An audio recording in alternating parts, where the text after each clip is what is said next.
Au nom du Père, du Fils et du Saint-Esprit.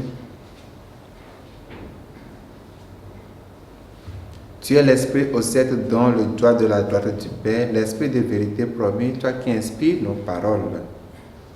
Enflamme-nous de ta lumière, emplis nos cœurs de ton amour, affermis toujours de ta force la faiblesse de notre corps.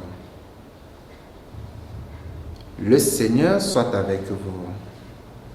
Évangile de Jésus-Christ selon saint Matthieu.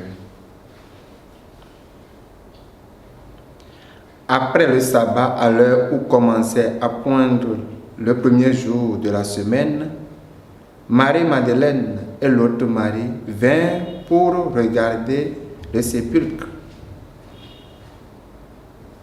Et voilà qu'il eut un grand tremblement de terre. L'ange du Seigneur descendit du ciel, vint rouler la pierre et s'assit dessus. Il avait l'aspect de l'éclair et son vêtement était blanc comme neige. Les gardes, dans la crainte qu'ils éprouvaient, se mirent à trembler et devinrent comme morts.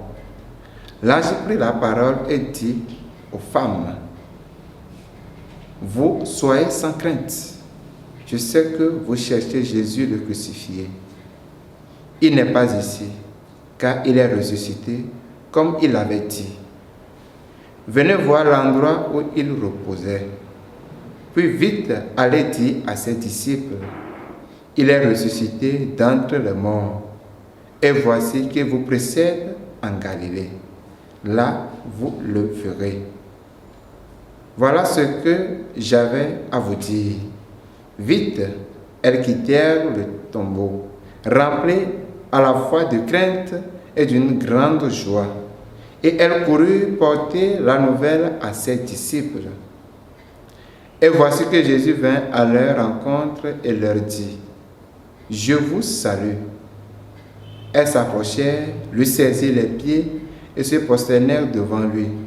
Alors Jésus leur dit: soyez sans crainte. Allez annoncer à mes frères qu'ils doivent se rendre en Galilée.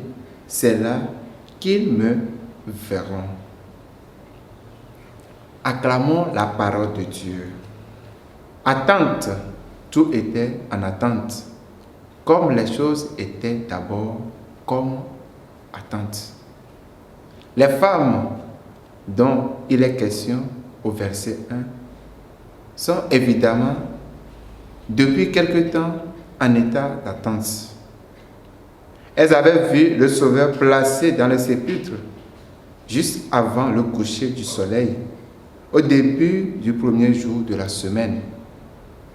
Après cela, les conditions de la vie, c'est-à-dire le caractère sacré du sabbat et l'obscurité de la nuit, les avaient empêchés de revenir le voir. Mais maintenant, à la première occasion, elles viennent le faire. Départ pour l'endroit, selon toute probabilité, avant que l'obscurité ne soit partie. Tant sont leurs cœurs fixés sur l'objectif en vue. Et pourtant, combien douloureux est l'objectif en vue? Que recherche-t-elle sinon voir le lieu et peut-être le visage des morts?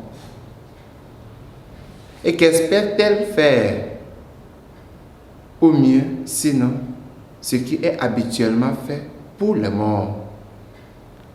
La détermination des femmes d'accomplir leur rôle en surmontant les obstacles nous interpelle aujourd'hui dans nos engagements, tant familial, social et spirituel. C'est grâce à leur détermination qu'elles ont eu la décroissance des ténèbres qui a commencé avec la réponse de l'ange. Vous soyez sans crainte. Ce qui veut dire, soyez assurés que vous n'avez aucune raison de vous inquiéter. Sans oublier Jésus lui-même. Soyez sans crainte. Sensiblement, l'obscurité intérieure de ces femmes tremblantes commencerait à diminuer sous des mots comme ceci. Et cela, bien sûr, d'autant plus à cause du quartier d'où elle venait. Rien de plus rassurant que les assurances de l'autorité. Rien de plus gracieux que la bienveillance des grands. Jésus nous rassure toujours par sa présence devant nos ténèbres. Sachons lui tenir la main. Suivons le ressuscité. Bonne fête de Pâques.